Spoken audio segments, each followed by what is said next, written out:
Hey, everybody. Welcome back to The Gold Mine. We have another fantastic show for you planned out today. Shaun and I by ourselves. Once again, it has been a while, so I am stoked for this convo. Now, while I am stoked, y'all should be too. Like the show, subscribe to the channel, hit the notification bell, do all that good stuff. Get your emails whenever we go live, which, of course, Wednesdays for The Gold Mine and Fridays for The Collective. If you have any thoughts, questions, comments, anything at all, put them up in the comment section, and we can hit those throughout the show. Other than that, how's life treating you, Shaun? I'm not even going to mute. I mean, we don't have guests, so can kind of like no one's talking over anyone. Don't have to do that whole thing. It's a no mute day. It's a new day just in general. So let's Every day's a no mute day. every day is a no mute day. I think it might just work as a filter just in general, so we don't hit too much. Anyway, so we're gonna be talking about gratitude today.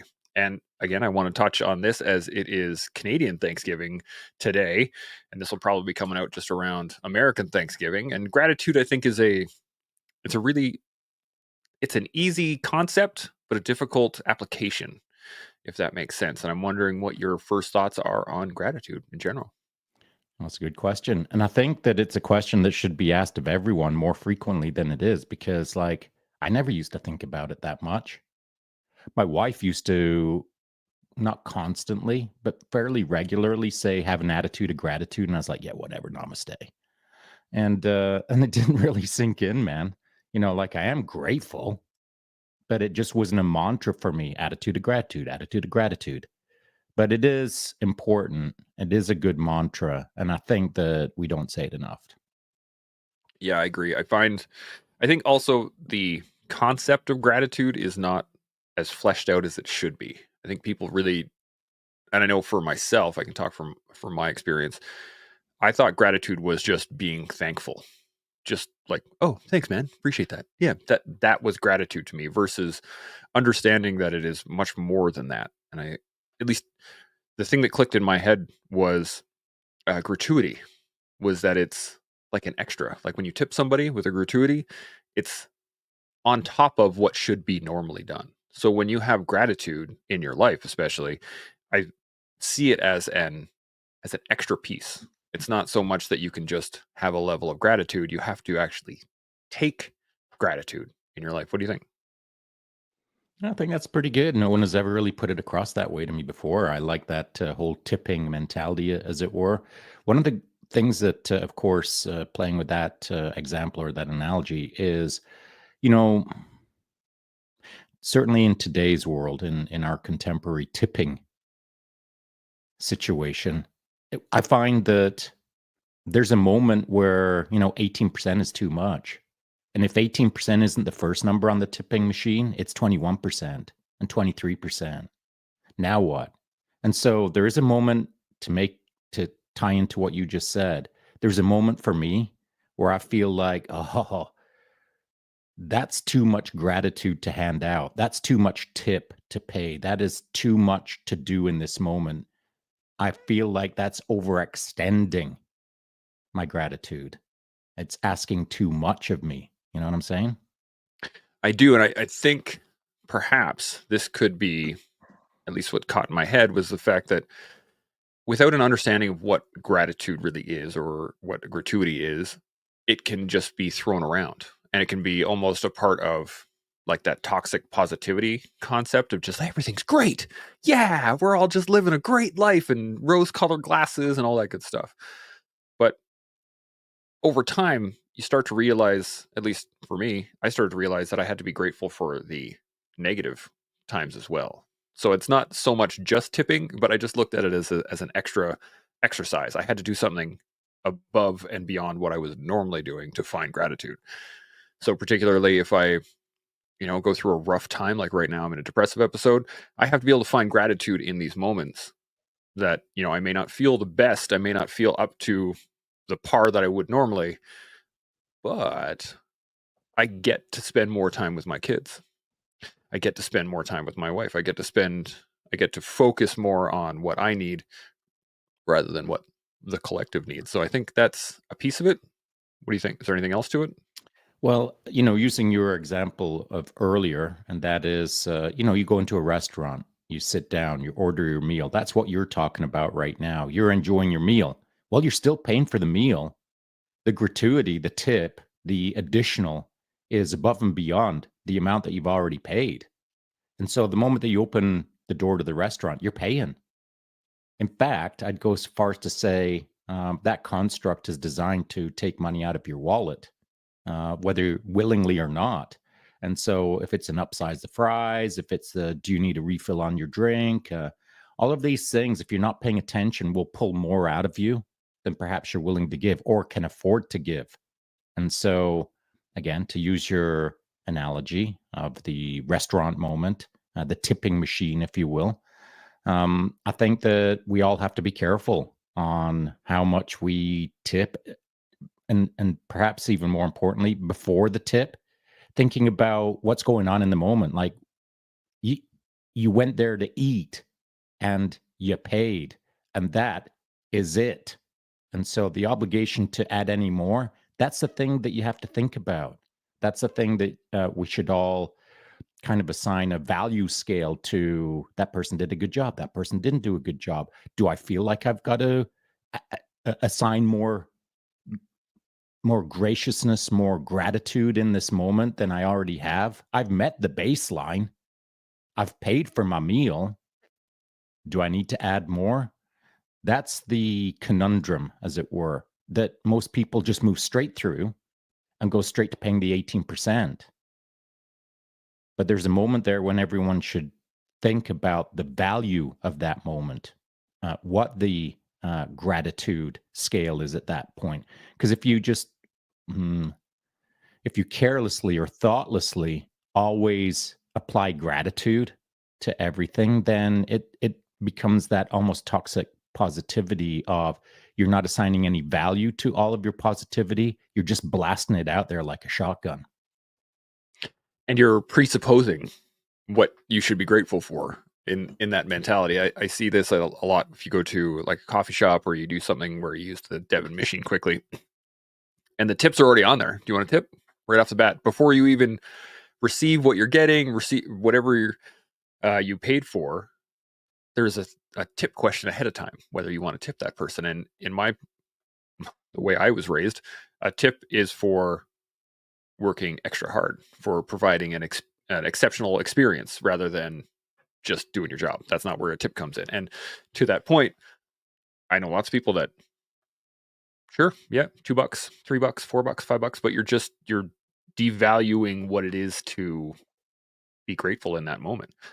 When really, I don't know how many times I put a tip into a machine, like, yeah, this should be good, and then got a really bad coffee afterwards. Like, what? But again, I got to be grateful in that moment of saying, well, that was a lesson that needed to be taught. And now, if the machine comes up and it says tip ahead of time before I even receive anything, you're not getting anything right off the bat. It's always it's an after effect, which it brings up an interesting thought in that perhaps gratitude in general needs to be done in retrospect. Be difficult to do it in the moment or presupposing it. What do you think? Well, you've laid it out as it is, and it's tricky. It's not an easy thing to navigate in the moment, particularly if we contrast the first time versus the 100th time that you're in that coffee shop. So I know as I I owned a coffee shop for a couple of years. I know how this game works. And when someone steps in as a first timer versus a 1000th timer, they're two different moments. And so what a person does the first time and what a person does the 100th time, the 1000th time, that is telling. And so what I've observed is a pattern will start to form, a rhythm, an expectation. And so after the 100th time or 200th time that a person is tipped exactly 82 cents, because that rounds it up to the dollar, that tip, when it doesn't occur, is almost a glaring moment where the staff, as an example, the barista or someone who's served that person the 112th time, when that tip doesn't occur, then what? What does that mean? What does that mean to the person who's on the receiving end of the tip? What does it mean for the person who isn't giving the tip? If there's no gratitude in that moment exchanged knowingly in the form of currency, and I'm not talking about the psychological or the physiological or all of that good stuff. I'm talking about just the simple currency exchange. If that doesn't occur, then what? What did that moment mean? And so the moment on a first time purchaser, a new customer, it almost means nothing because there is no pattern. But once you're deep into the pattern and there's a pattern interrupt, that's the moment that every party should not like physically step back and take a moment and stare each other in the eye and think, what just happened?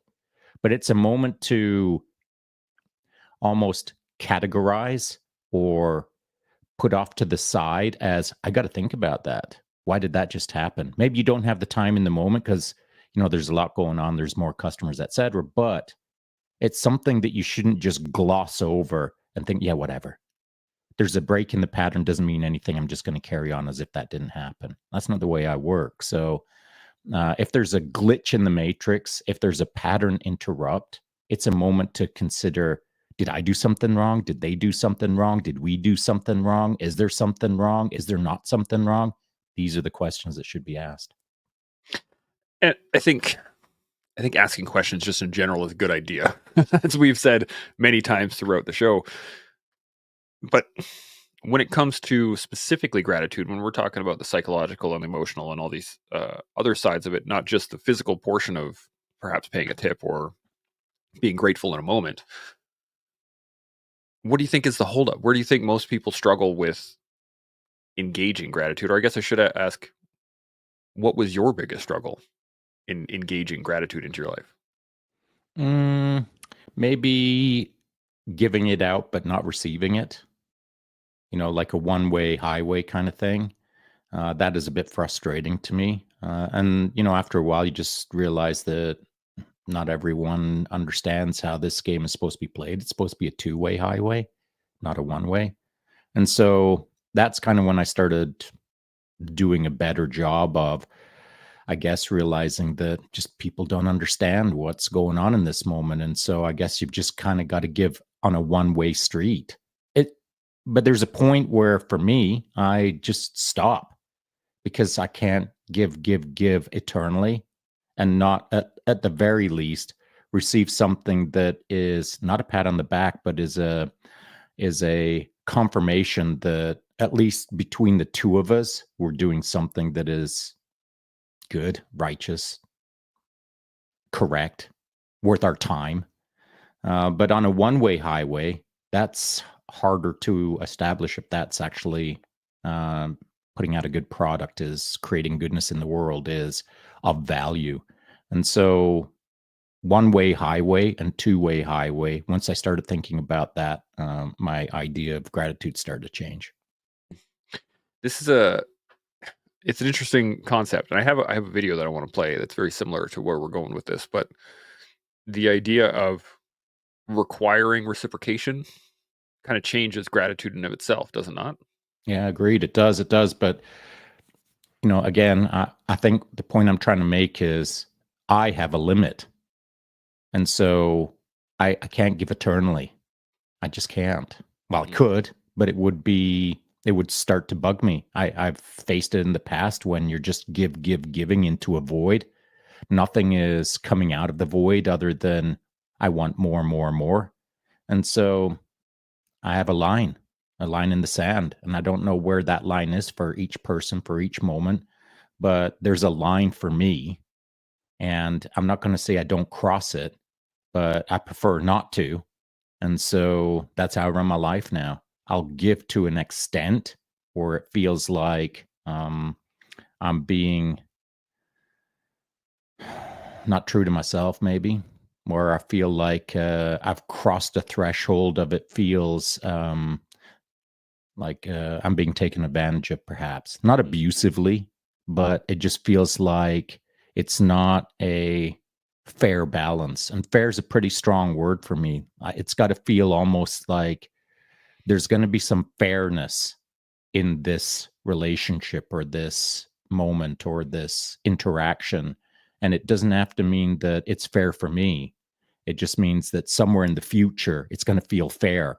Like if I put my time into someone and I get nothing out of them, I mean literally nothing, but maybe even a hard time, I've got to think to myself, well, for the greater good, somewhere down the line, it's going to be fair because they're going to turn the corner. They're going to change their ways. They're going to do better. They're going to, pay it forward, as it were. So that's kind of where my head's at on that one. Yeah. I'm wondering, perhaps, is it different when it's internalized? Like when do you have an internal gratitude process and an external gratitude process? And that, from what I'm hearing, it sounds like when you're engaging with other people and there's a gratitude exchange, perhaps, that requires some level of fairness in the long term. But what about just internally? Do you have a gratitude practice within yourself? I have a formal one and then I have an informal one. And so the informal one is my feels, what it feels like, what the relationship feels like, what the moment feels like, what it felt like, what they felt like. And so in the moment, I'm trying to process the feeling of the moment. Does it feel right? And then after the fact, I'll think about it again. Did it feel right? And so between those two states, that's generally how I run my life, through the feeling of, is this cool or uncool?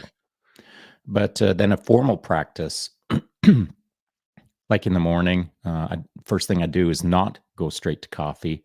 I usually just sit down in my chair, feel the sunshine on my face, maybe think about a few things for a few minutes, and then I'll grab a book or I'll check out the Instaweb, see what's going on. And through that morning process, I'll tap into all of my virtual friends. I'll tap into my external world immediately all around me, which is kind of my living room sort of family space. And then I'll think about what's going on inside of me through reading or thinking. I'll choose a subject. It doesn't matter what the subject is. Yesterday, as an example, I was thinking about the edge of chaos, the idea that we need balance and chaos in our life. And somewhere in the middle, that's the area where the most friction occurs, but that's where the most growth occurs. It's the most dynamic state within our life when we're in that middle zone called the edge of chaos. And so those 2 points will help solidify that middle area. If you get to work, you can create a pretty unstable, stable platform to play around in the edge of chaos. And I did a bunch of writing about it yesterday, did a bunch of thinking about it. No one has seen any of that writing. No one's seen the equation for the edge of chaos. No one has, etc. They just exist in me. And so whether I put that out to the world or not is neither here nor there. The fact remains that yesterday, as the example, I was thinking about lots of things that make me feel like I'm deep thinking. I am grateful for the freaking brain that I've got resting on my neck, and et cetera, et cetera. So by using what I've got available to me, it helps me understand, it helps me establish that I'm kind of in the game, which is what I appreciate in my life. I love the feeling of kicking a little bit of ass, even if it's my own. And so intellectually, it's something that I try to do every single day. So I love this idea of the edge of chaos, and maybe we'll get into it a little bit, but the concept, at least in my mind, is that when it comes to gratitude, you need to actually seek that edge of chaos in order to be able to look back and say, oh, I'm grateful for those times back there. And it made me think of a particularly cold field X out in Farnham back in the day. And I had slept on my boot and I put a dent and it froze into the toe of my boot. And I had to go for a ruck march that day with a bent in leather boot, and it sucked. But what it made me appreciate in those moments was the fact that I have boots. First off, that's a good thing. But then on top of that was I appreciated the next time I needed to sleep, I made sure that my boots were in the right space, et cetera, where I could create a better time moving forward. But I had to be grateful for the pain in the moment in order to get that. So I like this idea of the edge of chaos, and I'm going to put this video on, and it's going to be right along those lines. So here we go. Have an easy life and a great character. Show me a trust fund kid that inherited a bunch of money, and I'll show you someone mentally tortured. Having stuff isn't fun. Getting stuff is fun, right? It's not the pursuit of happiness. It's the happiness of the pursuit. It's that thing, and it's not like, you know, the self-help. It's not the journey, it's the destination. It's not either the journey or the destination. It's who you become on the journey. And here's the terrible thing about life. It's self-assignment. I don't think you get self-esteem from the six-pack you get at the gym. I think you get self-esteem from being the kind of person that goes to the gym every day. And you get kind of better at it. You know, the weight doesn't get lighter, your back gets stronger. It's the hero's journey. And you're on a journey to do something, to become something, right? What are you doing here? What's your role in the world? Bam. So what are your thoughts on that in terms of the edge of chaos? Well, I think that he's a good speaker. I'm seeing him more and more. What's his name? Jimmy Carr. Right. Yeah. And I don't even know his backstory. He could be a comedian. He could be a weather reporter. I don't even know. But I do like what he puts across. He's a good speaker. He thinks well, and I should probably look into him some more. But my first thought is this, that he is kind of right, though I disagree with his statement that everyone's on their hero's journey, because that is not true. The only people that are on a hero's journey is the ones that they know they're on it. If you don't know you're on your hero journey, then you're not on it. You're just freaking bumbling around. Maybe later you'll realize that you're on your hero's journey, but that's an after the fact. That's looking back and saying, oh, in the past, I was on my hero's journey and I was completely unaware that I was on it. To be on a hero's journey, you've got to realize you're on it. And so that takes thought. That takes the realization that today I've got to identify what my hero's journey is, and I'm going to title it as such, and then I'm going to go kick that ass. So I don't agree with him that everyone is on a journey, because they're not.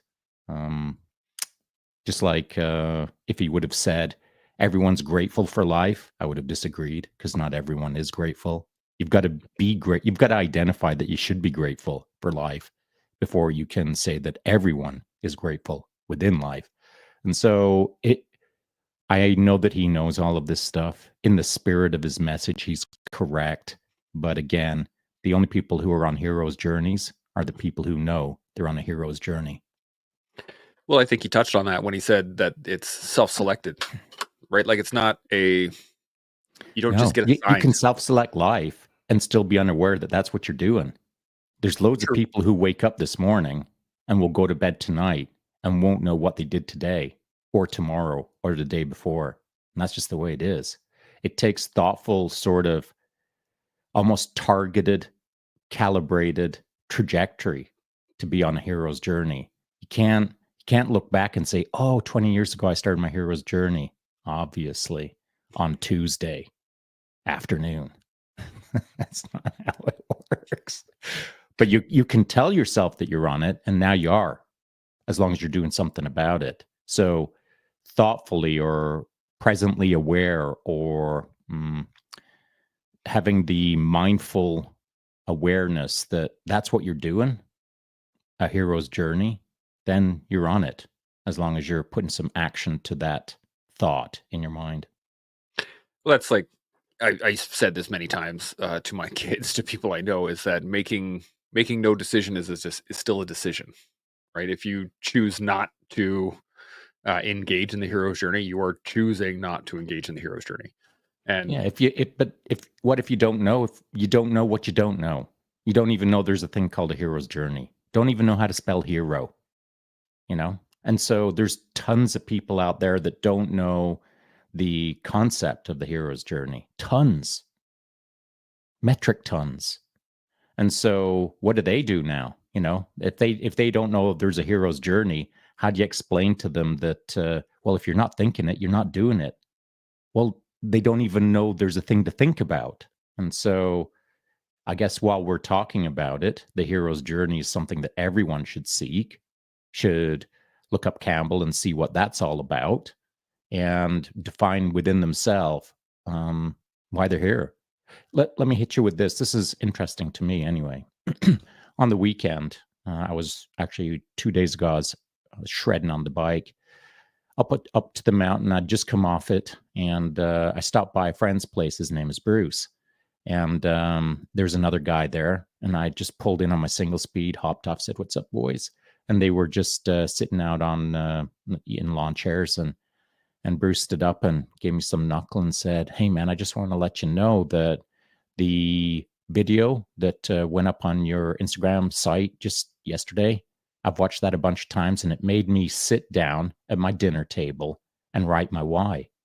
The video that I'd put out in another person's podcast platform, patented podcast, he'd clipped up that clip, and it was me talking about get your why, get your how, get your timeline, and get your velocity figured out. 4 simple steps, laid it out fairly simply. And Bruce, my buddy, said, "Man, I watched that, and 2 hours at my kitchen table until I finally had it all figured out. And until I sat down and did that, I didn't have anything figured out." He was looking at the other guys, he was explaining it to me, and he said, "You should do it as well. In fact, everyone should do it. In fact, everyone should have to listen to that video 100 times until they do it." And I thought, man, I've told Bruce this process, why, how, timeline, velocity. I've told him the process at least 10 times over the last few years. 4 years ago, I was explaining to him how to do what he needed to do, and he just didn't pick it up. He didn't pick up what I was putting down. And so, 10 times later, he listened to it in a video clip from another podcast platform, and it sank in. And so, interesting to me that everyone picks up what you're putting down in different ways at different times when it's right for them. The right time, right guy, right thing. And so I've been saying that to Bruce for a while. And it was just this weekend that he finally picked up what I was putting down through many iterations. So, all of the things that are going on in our lives, it's for us to pick up literally what is being put down next to us every single day. We've got to look for it. And so gratitude very much is a similar thing. You've got to look for it. It's not like Newton's apple falling out of the tree, landing on your silly head, like, oh yeah, there's more gratitude. Oh yeah, there was another gratitude moment. You kind of got to look for it, in my opinion. It is a bit of a hunt, especially when you've never done it before. You've never taken the time to develop the concept of what gratitude is and how it affects your own mental state and all that good stuff. But I think going back to the video, is it not the Patina podcast? Is that what the one was? Patina, that's right. Yeah, and that one, it's such a great clip. But I think just the ability to watch it over and over and over and over and over and over you get to really sear it into the back of your brain versus. And I don't know Bruce, so I can't tell what kind of person he is. But a lot of times when you get told something from somebody else, you're like, "Oh yeah, no, that's a great idea," and then it's gone.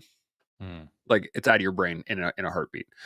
But when you have it on a video and you're watching it over and over and over, like you say, and watch it 10 times, something like that, and then go, "Oh man, that's a good idea. Why haven't I done that?" I found gratitude was very similar for myself. Was that it had to be hammered in kind of over and over and over and over again. I had to, when my psychologist and I were working on it, and just like, "Well, what are you grateful for?" And I was like, what would I be grateful for? Like it hadn't even conceptualized in my head that I should be grateful for anything. And then you start to work, the big ones, I'm grateful for my wife, and I'm grateful for my family, and I'm grateful for my home, and I'm grateful for down the way. And eventually you start getting into little things like, I'm grateful I can have conversations like this with you. I'm grateful that I have a microphone in front of me that I can do this. Right? I'm grateful for the skills necessary to set this all up, because I could have very easily just shut it down after the first couple horrible conversations that you and I had, right? Like it could have very easily just gone by the wayside.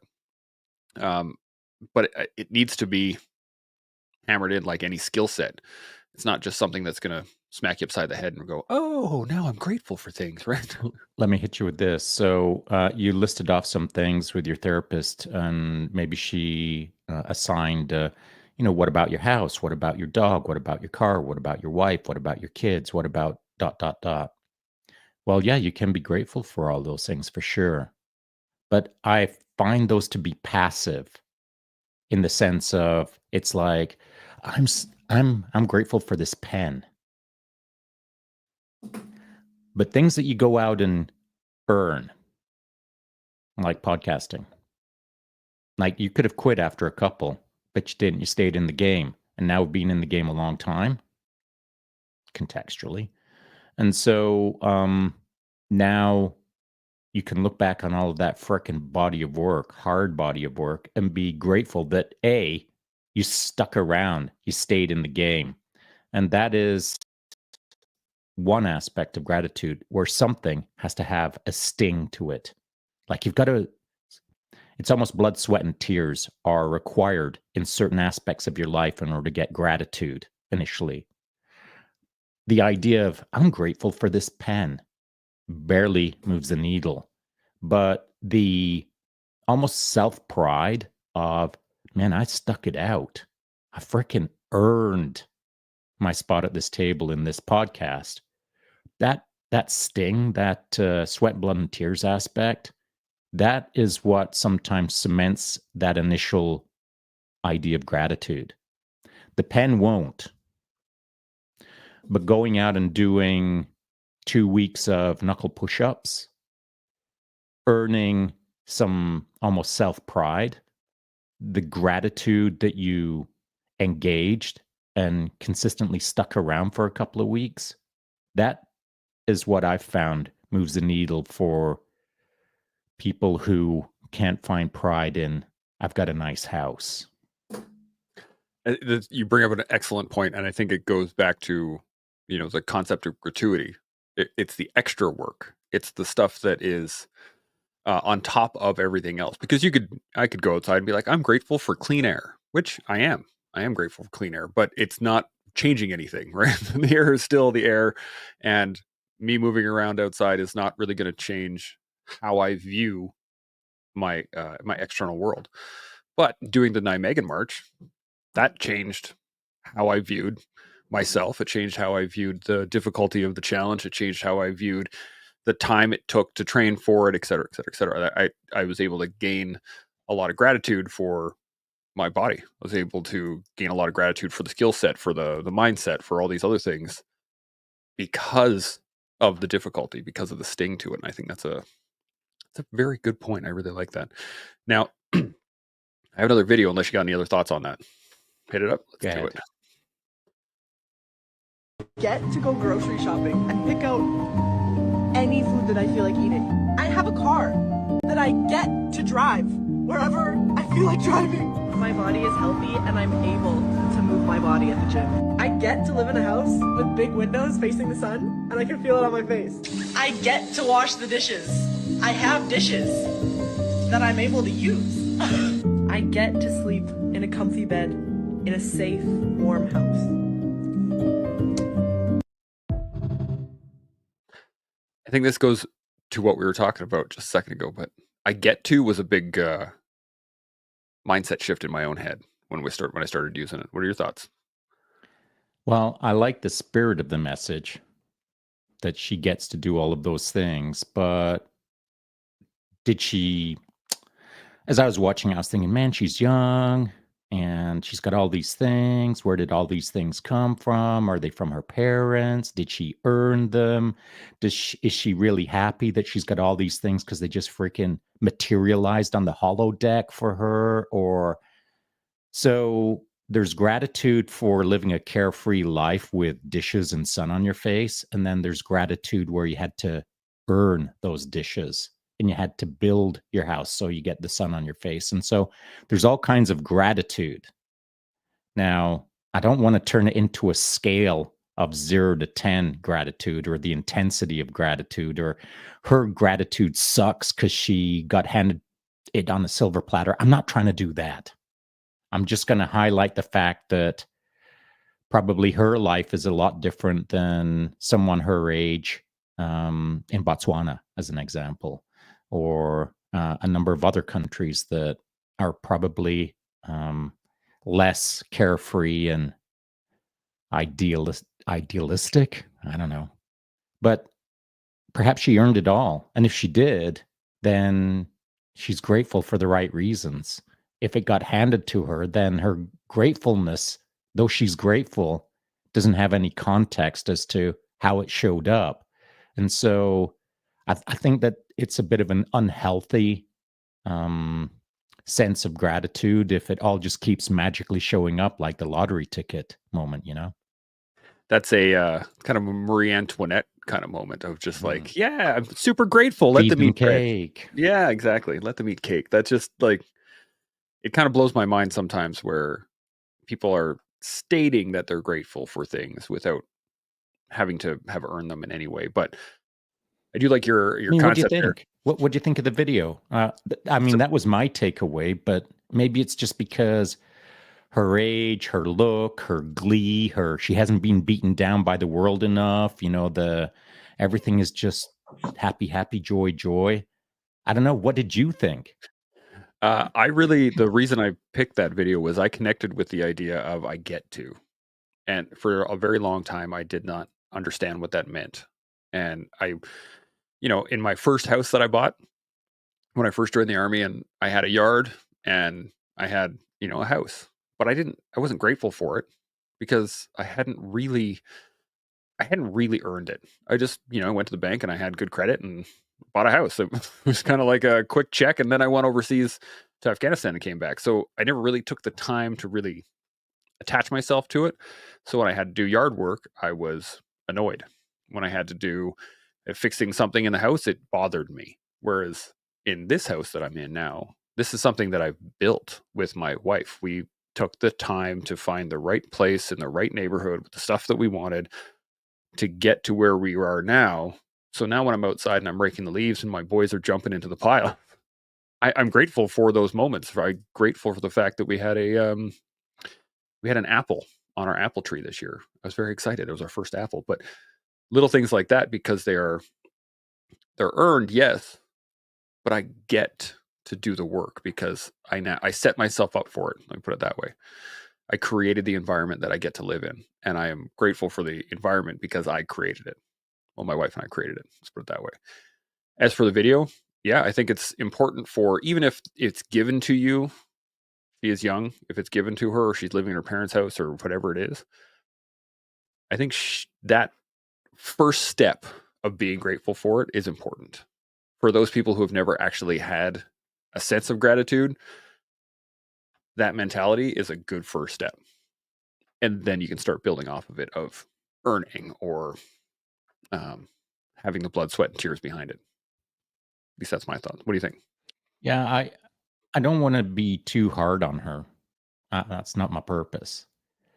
But if her entire life she's had bowls, and now she's I get to wash a bowl.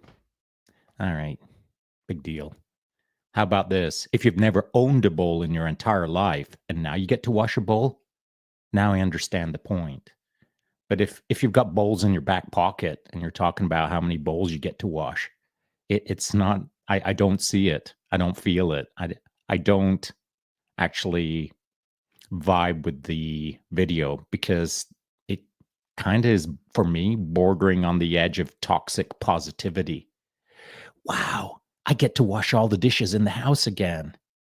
I've been doing it my entire life, but now I get to really wash the dishes. Nah, that doesn't fly with me. But I do appreciate the message, the spirit of the video, and again, I'm trying not to be too hard on her, but yeah, I get to wash the dishes. I don't know. So, well, then, what would you say would be a good first step for someone who's never? Let's say they're in a rough spot. Let's go like worst case scenario, right? They've had a really hard life. They had a really hard childhood. All the bad things have happened. They're now an adult. Where would they start with gratitude in your mind? What do you think that first step would be? Well, the first step is the first thing, and the first thing is probably something that they didn't have in the past. So, as an example, if they've had a really hard life, and again, this is a avatar construct, but if a person has had a really hard life, maybe they've never had a bowl before, so they should be grateful for that bowl. Now, if they're moving into their first house, whether they're paying rent or someone else is paying the rent is neither here nor there. It's a first. And it's a first that if you're earning it, then it counts. You should be grateful for it. Those firsts and the firsts that have costs. So let me give the example. Person's down on their luck. They're into their first rental house. They are paying a monthly rent to whoever. Doesn't matter whether it's the bank or whoever. Who cares? But they're paying for a first. Now they can have gratitude for that moment because it comes with sting, comes with cost because you've got to pay. And it's a first, so it's a notable moment, which is way different than if you've been living in a mansion all your life and all the dishes were washed for you and food arrived on a silver platter. That's a different life than if you had none of that. And now all of a sudden, these are firsts that you're having to earn your way. There's gratitude in that. But there's less gratitude in the living in a mansion and everything's on a silver platter because there's no cost to that. If you're living a life of entitlement versus a life of discomfort, those are two different operating states. And entitlement typically doesn't play as well with gratitude as for someone who has nothing or had nothing and is now stepping into their firsts moments. This is a good point. It reminds me a little while ago, my son he complained about dinner a lot. And he would always complain about, I don't like this and I don't want to eat it and nah. And it got to the point that my wife was like, okay, or my wife and I should say, we're like, okay, cool. You don't want to eat your dinner? Excellent. Don't eat your dinner. And then he was hungry. And then in the morning, he appreciated breakfast. He appreciated the fact that there was food in front of him. A little while later, I don't remember how we got onto it, but he had done something that upset us both. We were like, okay, you know what? And I drew a line in the sand. I said, you're going to be on bread and water for a week. And he was like, what? He had never even conceptualized that things could be not just taken away from him, but replaced with something that was less than awesome. And so for a week, he thought he was going to be getting like his lunches packed for him at school and still going to be the same. It was just when he was home. No, I packed bread into his lunch bag and I gave him a big old water bottle and that was it. But after the week, we never heard any complaints about dinner after that. We never heard any complaints about, and he was actually super thankful when he got to try something new because he knew what it was like to go back to the basics. Let's put it that way. And I think that is an important lesson for a lot of us that we have to, if we find ourselves getting entitled, if we find ourselves getting complainy, let's put it that way, to really stop and process, what do you actually have? And when I'm in a depressive episode right now, that's what I do. This is how I maintain a level of normalcy, is that I sit back into gratitude and I go, okay, well, what do I have right now? I feel like crap. Cool. What do I have? Well, I have a beautiful wife and awesome kids and this awesome house, and I get to have these conversations with cool people, and like I have all these things, but I just feel like crap today. So I think this is a piece of it, at least, is that it takes an internal recognition that we're either being entitled or acting like a brat or whatever it is. It has to come from in here, as Jimmy said earlier. It's self-assigned. You have to check yourself in order to move forward. Any thoughts? Yeah, well, I agree. And Jimmy Carr, as he states, it is self-assigned, but I don't take that as a negative, of course. I take that as a positive. We get to carve our own trajectory in life, and if we're carving it well, then it's a freaking awesome ride. But if you're not carving well, you're still carving. Even by sitting there doing nothing, you're still carving. It's just a hole that you get to sit in deeper and deeper. And so life is constantly unfolding. It's whether you're unfolding in a forward direction, backward direction, or straight down into a deep hole. And I think that contextually, having a sense of what you've accomplished in life and the things that you have in your life, either as a house, tangible ownership pieces, or intangibles such as the relationships, all of these things are great opportunities to contextualize how good things are in our lives. But, like, how often do you have to think about that? How do we have to think about it once a day, twice a day, all day? I don't think about it all day. What I do is I do my day, and somehow by the end of the day, I'm grateful for it. And so, does it require active thought, constantly looking for the gratitude, reinforcing gratitude? Or does it require less of a active participation in constantly seeking for gratitude, more of a walking side by side with it, seeing it whenever it appears, but not like desperately seeking it? I think for everyone, there's a balance that is appropriate for the phase of their life. So if you've never had anything in your life, if it's been real hardship up until this point, chances are the moment that you think, I'm gonna start looking for some gratitude, like it's all around you if you've had a hard life. But you've got to almost think that to yourself. You've almost got to say that to yourself, where I wonder if there's a way that I can be grateful. Whoa. But if you've been surrounded by goodness all your life, and you've been seeking gratitude moments all your life, then it's less apparent. And so when it becomes less apparent, when your life is, we'll call it, so good, so rich, so full of gratitude, like, does it then become hard to see? Do you have to like seek harder to see the gratitude in the moment versus the person who's never had a thing in their life and now it's all around them, like gratitude ambushes? That's an interesting concept. To that point, I think it very much like martial arts. These are, and stick with me through this one, a bit of a ride, but when if you first didn't start, bring up BJJ, it wouldn't be a show, right? When you first start, the changes that you're going to see, the benefits that you're going to see are exorbitant. They're large. They're easy to process, right? Like, oh, I didn't get an armbar there. Okay, well that's where that armbar is. I can start working towards it. And then the longer you do it, the less cognitive thought you need in order to manage it. So when you and I are on the mats as, multi-year color belts, we're not actively processing, I need to put my foot here, and then I need to put my arm here, and then I need to grip there. We're feeling the moment. We're accepting what is and just moving through the movements that we've drilled hundreds of thousands of times. I think gratitude is the same way. I think it really is, because when you first start a gratitude process or a gratitude thought pattern or start looking for it, they are going to smack you in the face. There's going to be big ones. It's just like, oh man, right. I'm alive. I live in North America. Like, you can start listing off some pretty easy big ones to just be thankful for.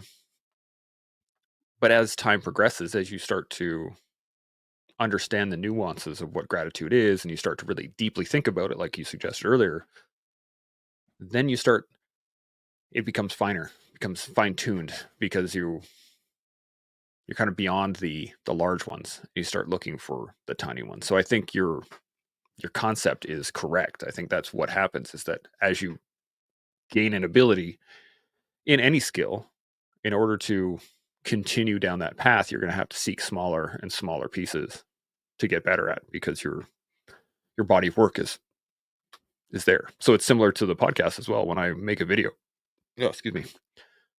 when I make a video, the stuff that I'm looking for now, the timings and the whether or not this particular B-roll works with this particular scene or this particular word, is not what I was looking for when I first started making videos.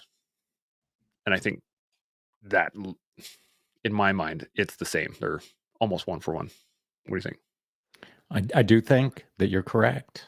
I'm just going to throw on another layer to this to add maybe some relevancy to what you just stated, because and this isn't for everyone. I'm not stating this for all the masses who have to do it this way. This is just a thought. When you first start out, you can find your way through the hard grind, and years later, you've got it all figured out. Or, and now I'm referring to Chance with his clips. When he first started out, they sucked, but we sucked. We freaking sucked. And now we don't. And I've said to Chance recently that I think he puts best clips out in Canada. Take that, Canada. And so that came about because I have a relentless pursuit of excellence. And that means that when we were deciding how the clips are going to work, I simply said, we have to do better, and you're going to do it. And so I put it all on Chance. But it was my job to keep pushing that pace. It was my job to keep poking Chance. It was my job to never be satisfied. Because if I'm never satisfied, then Chance can't be satisfied. I won't allow it. Or we won't allow it. They won't allow it. And so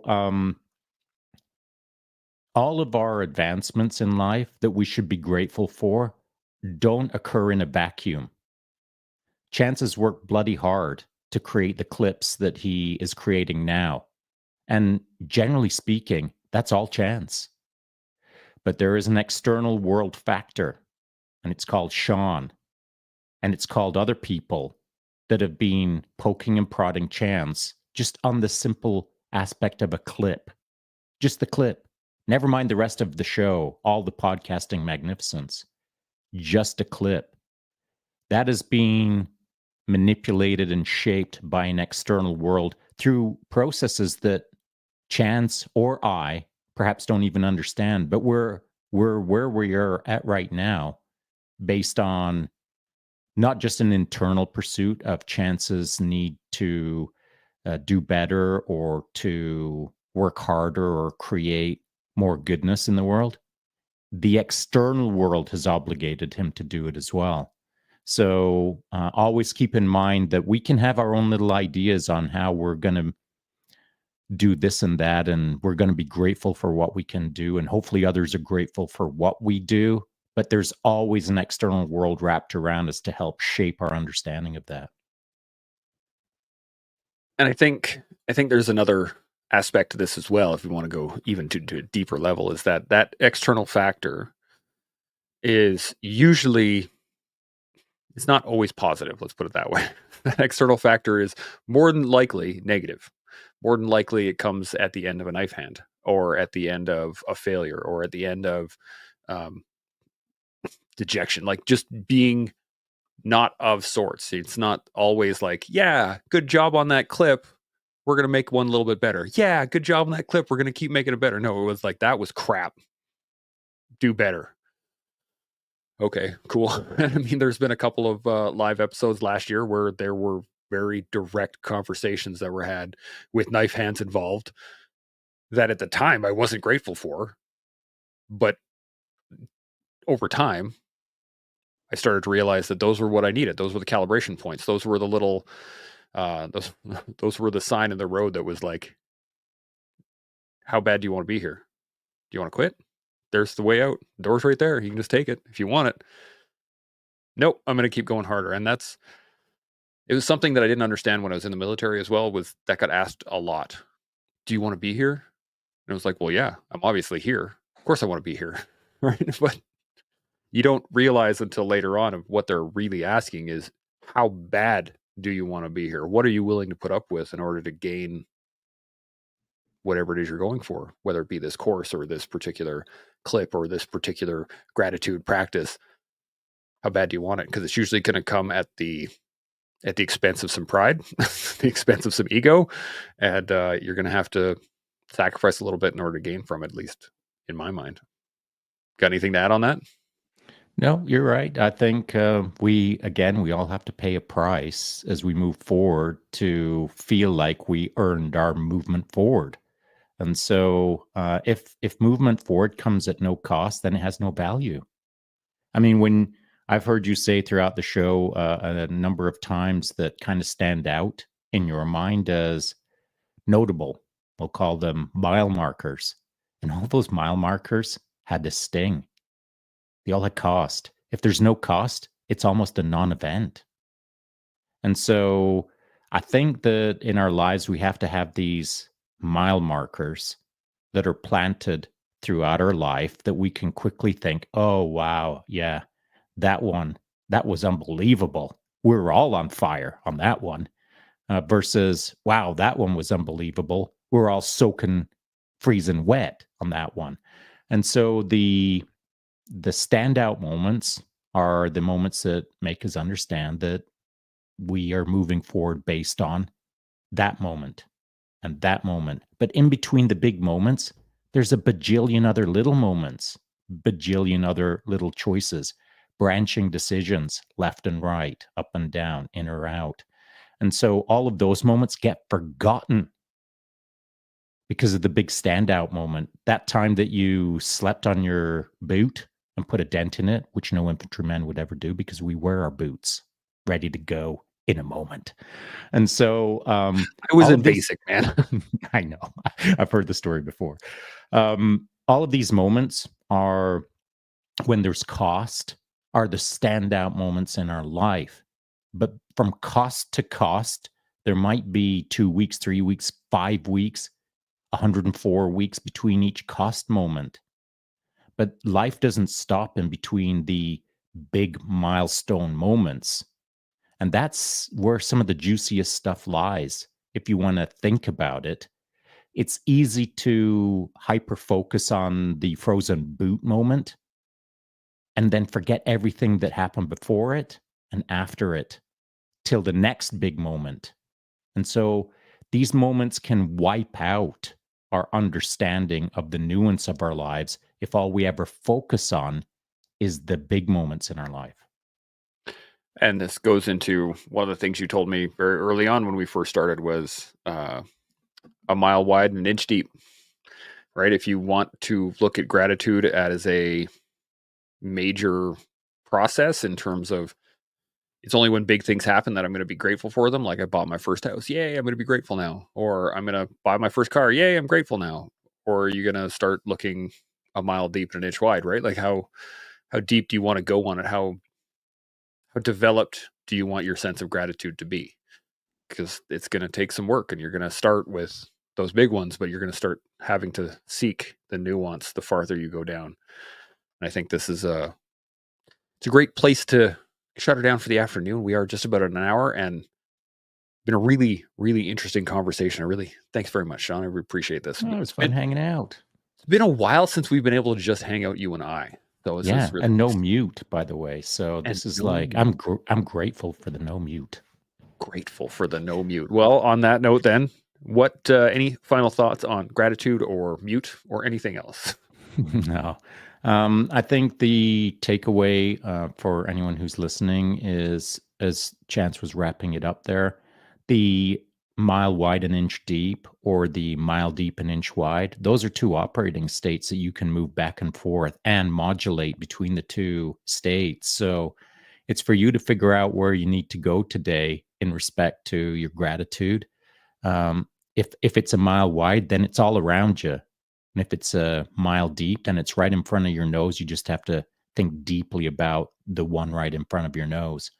I'll say this, that I'm surely grateful for the fact that the podcast as a whole is not my mile wide, nor is it my mile deep. It's probably somewhere in between the two, where I get to think reasonably deeply on a reasonably focused platform about a lot of different subjects with a lot of different people. But if I back out of that idea and look at it from a 10,000 foot view, it's easy to see how good podcasting has been for both of us.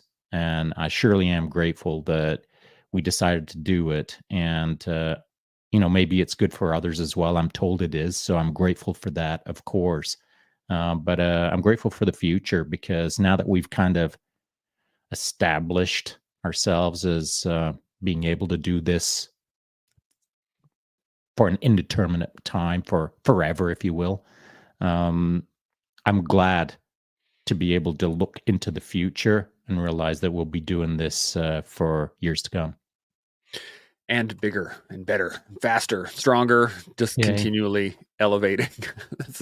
one of the things that I'm truly grateful, especially with the podcast, is the fact that it gives me an opportunity to develop thoughts. Whereas, when I'm at home or I'm at jujitsu or I'm hanging out with somebody else, I don't have that opportunity as often as I would like. And this one specifically, being able to talk to you and all the other amazing people, the 200 plus people we've had on the show, is like, I'm just super thankful for the fact that we get to do this. This is just awesome. We're lucky. We're lucky. But you make your own luck. And so, sure, we're lucky. But it didn't fall out of the apple tree. No, we it came through a number of sweat bullets, a number of some blood, a little bit at least, and a lot of frustration on my end of just trying to figure out how I'm going to manage this guy, Shaun, right here. But I don't have much to add other than that. It's just been a great conversation. So as we all continue to learn, build, and grow, we should be grateful for the opportunity. We'll see y'all next week. Chimo.